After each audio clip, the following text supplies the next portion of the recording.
Welcome to SSC GS Junction.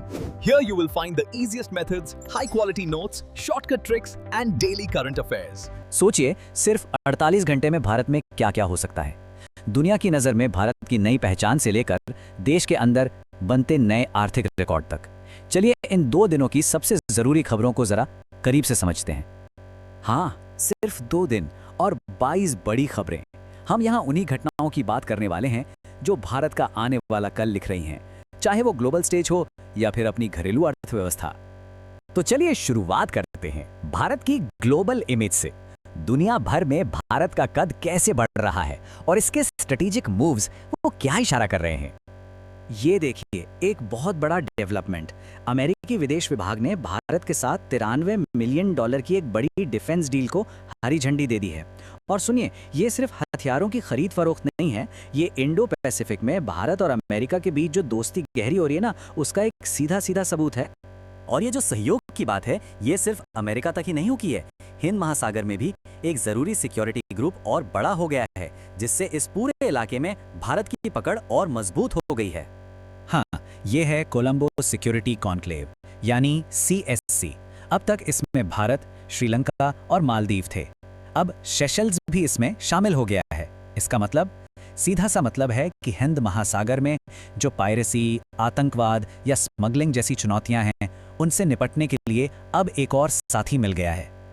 तो global level पर ये जो भारत की साख बढ़ रही है, इसका सीधा असर हमारी इकोनॉमी पर भी पड़ता है।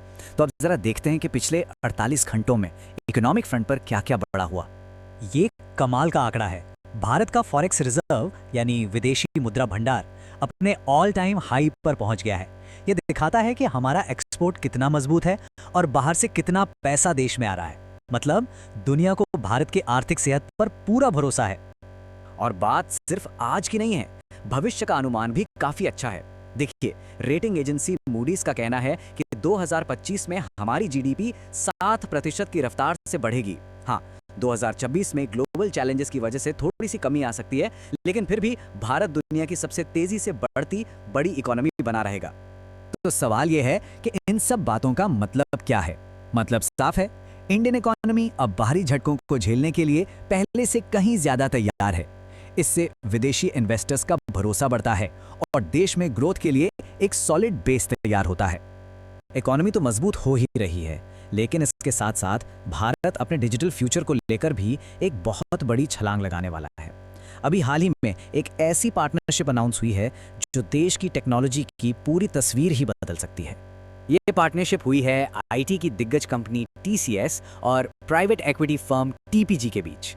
मिलकर ये लोग क्या करने वाले हैं, पूरे भारत में वर्ल्ड क्लास AI इंफ्रास्ट्रक्चर और बड़े बड़े डेटा सेंटर्स बनाएंगे। मतलब भारत को अगली टेक्नोलॉजी रेवोल्यूशन का लीडर बनाने की ये एक बहुत बड़ी तैयारी है। तो देखिए, एक तरफ डिजिटल इंफ्रास्ट्रक्चर बन रहा है और दूसरी तरफ सरकार काम करने के माहौल को भी सुधार रही है। इसके लिए ये 4 नए लेबर कोड्स लाए गए हैं। इनका मकसद क्या है? दशकों पुराने कानूनों को आसान बनाना, सभी को बराबर सैलरी मिले ये पक्का करना और वर्क प्लेस पर सेफ्टी को बढ़ाना। इकोनॉमी और कारोबार के बाद अब रुख करते हैं गवर्नेंस की तरफ, यानी शासन प्रशासन में क्या चल रहा है, कौन ले रहा है बड़े फैसले और किन नए लोगों को मिली हैं बड़ी जिम्मेदारियां। गवर्नेंस के मोर्चे पर सुप्रीम कोर्ट से एक बहुत जरूरी फैसला आया है। देखिए, कई राज्यों में ना गवर्नर और राज्य सरकारों के बीच बिल पास करने को लेकर काफी खींचतान चल रही थी। अब कोर्ट ने साफ कर दिया है कि राज्यपालों को जितना जल्दी हो सके फैसला लेना होगा। इससे चीजों में थोड़ी क्लैरिटी आई है। अच्छा, अब कुछ जरूरी नियुक्तियों की बात। भारत के डिजिटल मिशन को स्पीड देने के लिए अमित अग्रवाल को नया टेलीकॉम सेक्रेटरी बनाया गया है। इनके सामने सबसे बड़ा काम क्या होगा?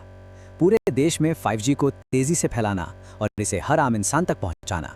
डिजिटल इंडिया की कामयाबी के लिए यह बहुत जरूरी है। टेक्नोलॉजी की ही तरह देश के फाइनेंशियल मार्केट को भी मजबूत करने के लिए एक और अहम अपॉइंटमेंट हुई है। संदीप प्रधान को सेबी का नया पूर्णकालिक सदस्य बनाया गया है। इनका काम होगा ये पक्का करना कि इन्वेस्टर्स का पैसा सुरक्षित रहे और कैपिटल मार्केट को आगे बढ़ाने के लिए जो भी सुधार जरूरी हैं वो तेजी से हों। तो गवर्नेंस और इकोनॉमी तो हो गई, लेकिन किसी भी देश की तरक्की उसके समाज और कल्चर में भी तो दिखती है। तो चलिए अब एक नजर डालते हैं आर्ट्स, स्पोर्ट्स और सोसाइटी से जुड़ी कुछ बड़ी खबरों पर। तो ग्लैमर और टैलेंट की दुनिया से खबर ये है कि मेक्सिको की फातिमा बॉश मिस यूनिवर्स 2025 बन गई हैं। इस ग्लोबल स्टेज पर मोनिका विश्वकर्मा ने भारत को बहुत ही शानदार तरीके से रिप्रेजेंट किया। अब हेल्थ सेक्टर से एक बहुत ही अच्छी खबर है। भारत के टीबी कंट्रोल प्रोग्राम को एक बड़ी कामयाबी मिली है। टीबी के मामलों में 21% की जबरदस्त गिरावट आई है। और सुनिए, कामयाबी सिर्फ यही नहीं रुकी। मैटरनल मॉर्टेलिटी रेट यानी मातृ मृत्यु दर में भी 25% की भारी कमी आई है। ये सीधे सीधे दिखाता है कि देश में हेल्थ केयर फैसिलिटीज कितनी बेहतर हो रही हैं। ये दोनों ही अचीवमेंट्स यूनाइटेड नेशंस के सस्टेनेबल डेवलपमेंट गोल्स की तरफ भारत का एक बहुत बड़ा कदम है और ये एक सेहतमंद और मजबूत समाज की तरफ इशारा करते हैं। तो ये थी पिछले 48 घंटों की कुछ बड़ी झलकियां, एक ऐसे भारत की कहानी जो हर फ्रंट पर तेजी से आगे बढ़ रहा है। लेकिन आखिर में एक सवाल छोड़ जाते हैं, जैसे जैसे भारत अपनी इकोनॉमिक और टेक्नोलॉजिकल रेस तेज कर रहा है, ये सारे बदलाव आने वाले दशक में एक वर्ल्ड लीडर के तौर पर उसकी भूमिका को कैसे तय करेंगे।